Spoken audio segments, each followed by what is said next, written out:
السلام عليكم ورحمة الله وبركاته، حبايب قلبي شوكولاتاتي الحلوين اللي منورين وعند عائلة سيد وهبة مشرفين طبعا. تعالوا النهاردة بقى هنعمل مع بعض. واو، مش قادرة اقول لكم، مش يعني مولع. شايفين الجمال؟ ما شاء الله، الله اكبر. تعالوا نشوف عملناه ازاي. ده معانا طاجن ورق عنب بالكوارع، حاجة كده اللهم بارك. استنى افتح لكم الصغير اهو، هحاول افتحه لكم. لا بصوا، انا مش قادره، سخن مولع. استنوا تعالوا شوفوه واحنا بنفتحه جوه. هقلب لكم الكاميرا اوريكم شكله. بصوا، لا الجامبو الكبير مش عارفه اطلعه لكم، هوريه لكم جوه. يلا بينا نشوف ايه شكله بعد كده. مازن بس حب يقول لكم، ايه رايك يا مازن في طاجن ورق عنب بالكوارع؟ شايفين ما شاء الله. شوف التماسكه ازاي. انا معرفتش افتحه لهم عشان اوريه لهم. شايفين؟ بس سخن جدا عليه. تعرف تفتحه؟ انا عايزه افتحه واوريهم الكوارع من جوه. بسم الله. انزل بس تحت يعني لسه عشان سخن. ده بتاعك انت. لا ما افتحوش.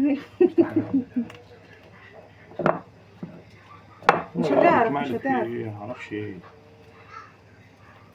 العيش ما شاء الله عشان عاملاه بالزبده طري جدا يعني. ارفع كده لفوق عشان توريهم وانت بتفتح. دقيقه. حاضر. استني بقى. شايفين؟ ما تستني بيقفل. واو سخن مولع. هاتي معلقه. استنى اهو.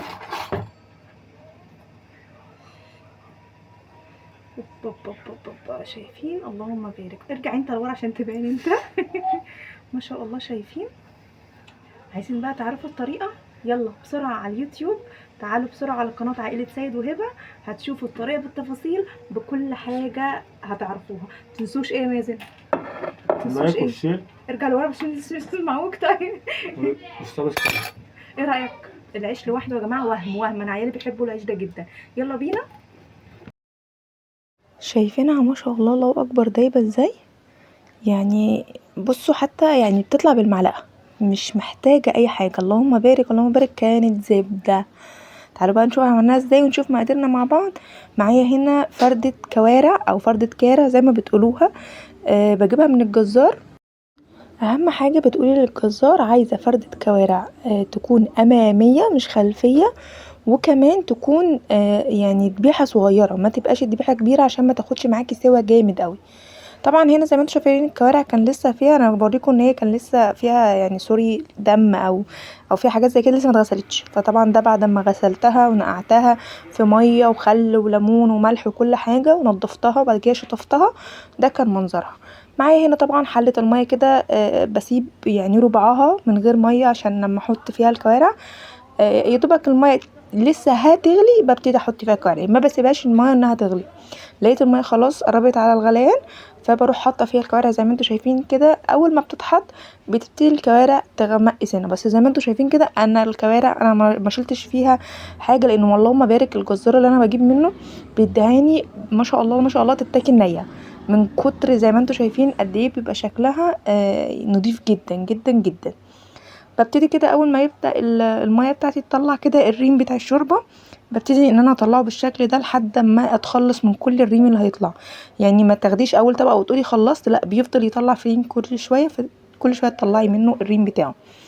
معايا هنا كده طبعا البصل بقى والجزر والبهارات والحاجه اللي انت بتحطيها. انا حاطه فلفل اسود ولورا وحبهان وبصل.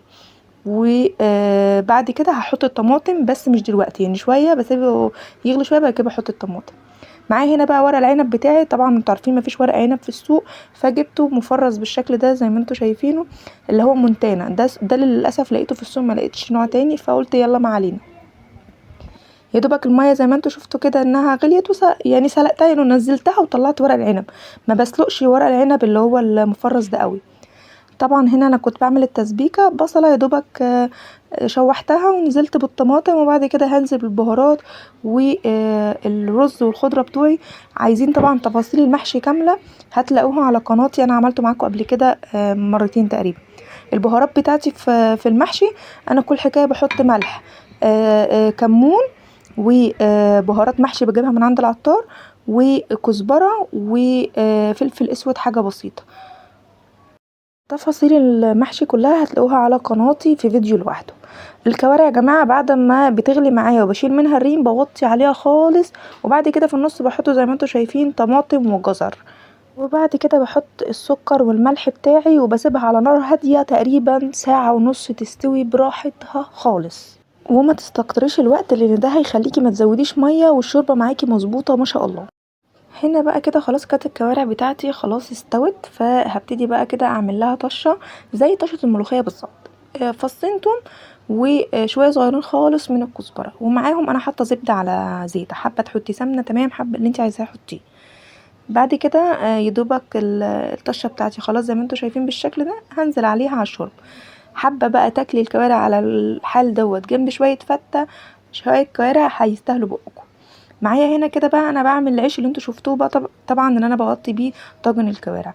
كل حكايه دقيق، اللهم صل على النبي، سكر وملح و ابتدت خميره معلقه تمام، وعامله هنا كوبايتين من الدقيق، ومعايا نص كوبايه من الميه، يبقى كوبايتين من الدقيق، نص كوبايه ميه، ومعلقه كبيره خميره، وفلفل اللهم صل على النبي، ملح وسكر، بس كده. بعجن العجينه بتاعتي وفي الاخر خالص حطيت معلقه من الزبده. ما عندكيش زبده حطي زيت، اللي متواجد عندك. تحسي ان العجينه فصلت من بعضها وقطعت ما تقلقيش، كملي عجن عادي جدا لحد ما هتلم مع بعضها تاني، وهتبقى عجينه. الصراحه الزبده بتخلي العجينه طريه بطريقه اللهم بارك اللهم بارك اللهم بارك، صراحه بحبها جدا في العجين. بس كده هسيبها بقى تخمر زي ما انتوا شايفين. انا هنا كنت بوريكم قد ايه العجينه طريه بالشكل ده، وبتلزق حاجه بسيطه، يعني ما تخلوهاش ناشفه. كل ما هتبقى زي ما انتوا شايفين كده بالشكل ده طريه وبتلزق سنه، بتبقى بتطلع لك عيش طري جدا. هنا بقى هبتدي اعمل الصلصه بتاعه الكوارع اللي هحطها فيها، اللي انا اصلا اوريدي هسوي فيها المحشي بتاعي. برضو نفس القصه، فصين من الثوم ومعلقه صغيره من الكزبره. هتقولي طب ما انت حطيتي في الشوربه، لا الصلصه حاجه تانية، انا بحط في الشوربه عشان يبقى ليها طعم كده مميز. جربوا بنفسكم وانتوا تعرفوا الفرق. يا دوبك شوحت البتاع دوت الطشه، ونزلت بالصلصه او الطماطم، وحطيت فلفل اسود وكمون وملح وسكر، بس كده بالشكل ده انا الصلصه بتاعتي جاهزه جدا. هنزل بقى بالكوارع بتاعتي على الصلصه وهسيبها تاخد غلوتين، مش تسبك، لا هو يا دوبك غلوتين، لانه اوريدي زي ما قلت لكم انا هحتاج الصلصه في تسويه المحشي. يا دوبك بقى ايه، خدت الغلوتين بتوعها وطفيت عليها. هبتدي بقى ان انا دخلت انا كده خلصت المحشي بتاعي وصبعته والدنيا تمام. هبتدي ان انا احط بقى ايه الطواجن بتاعتي خلاص، وارص المحشي والكوارع زي ما انتوا شايفين. انا بالمنظر ده انا كده خلاص طفيت على الكوارع. هرص بقى الكوارع بتاعتي في الطاجن من تحت، مش هحط اي خضار ولا اي حاجه في الطاجن من تحت. طب ازاي؟ ده انت المفروض تفرشي الطاجن من تحت خضار. انا بصراحه بحب احط الكوارع، لاني الطاجن لما بيجي يتحط في الفرن بيدي لسعه خفيفه كده للكوارع من الطاجن من تحت كده. اللسعه دي احنا بنحبها جدا، بتخلي الكوارع صراحه ليها طعم كده مميز. وزي ما انتوا شايفين ده كده المحشي بتاعي بعد ما لفيناه، شايفينه اللهم بارك. حابين بقى تحطوا ورق العنب تحت والكوارع فوق على الوش زي ما الناس كلها بتعمل، براحتكم. انا بحب صراحه الطريقه دي بالنسبه لي افضل. ببتدي احط كبشتين 3 كده من الصلصه في الطاجن اللي هي صلصه الكوارع اللي استوت فيها، وبحط برضو كبشتين من الشوربه اللي هي شوربه الكوارع. انا كنت عامله لكل واحد فينا طاجن، يعني اللهم بارك اللهم بارك، زي ما انتوا كنتوا شايفين كنت عامله تقريبا 4 طواجن او 5 طواجن تقريبا في الحدود دي. زي ما انتوا شايفين ده كده خلاص ده اتحط في الفرن. طبعا كنت مولعه الفرن يسخن قبل ما ابتدي ان انا ارص الطواجن. وكده بعد ما خد معايا في الفرن تقريبا نص ساعه، وبعد كده بطلعه بقى، بكون فردة العيش بالشكل ده وببتدي ان انا افرده عليه. بعدين بقى ببتدي ان انا احطه في الفرن يكمل سواه. ده هنا معايا نص كوبايه من اللبن اللي هسقي بيها العيش بتاعي. ما عندكيش لبن طبيعي ممكن كيس لبن نيلو عادي الصغير ده بتدوبيه في شويه ميه وبرده بتعملي بيه. عندك بيض تمام، يعني ادهني بالحاجه اللي تريحك. بحط كده اللبن على الوش وببتدي ان انا اعمل بحبه البركه. حابين برضو تحطوا سمسم زي ما انتوا عايزين، بس انا صراحه بحب حبه البركه في العيش.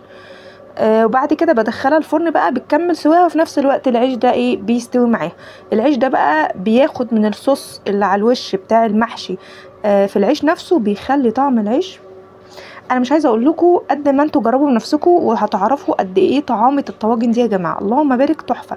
ده كده بالشكل ده كان لسه بيكمل بقى سواه. وخد معايا في الفرن تقريبا ساعه، نص ساعه في الاول قبل ما احط العيش، وبعد كده حطيت العيش سبته ربع ساعه، واخر 10 دقايق بس كده عملت شغلت الشوايه عشان العيش ياخد لون.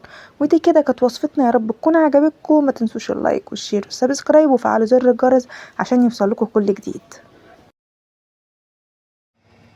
شايفين شويه الشوربه دول اهو، دول وهم لوحدهم حاجه كده، يا خرابي على الجمال.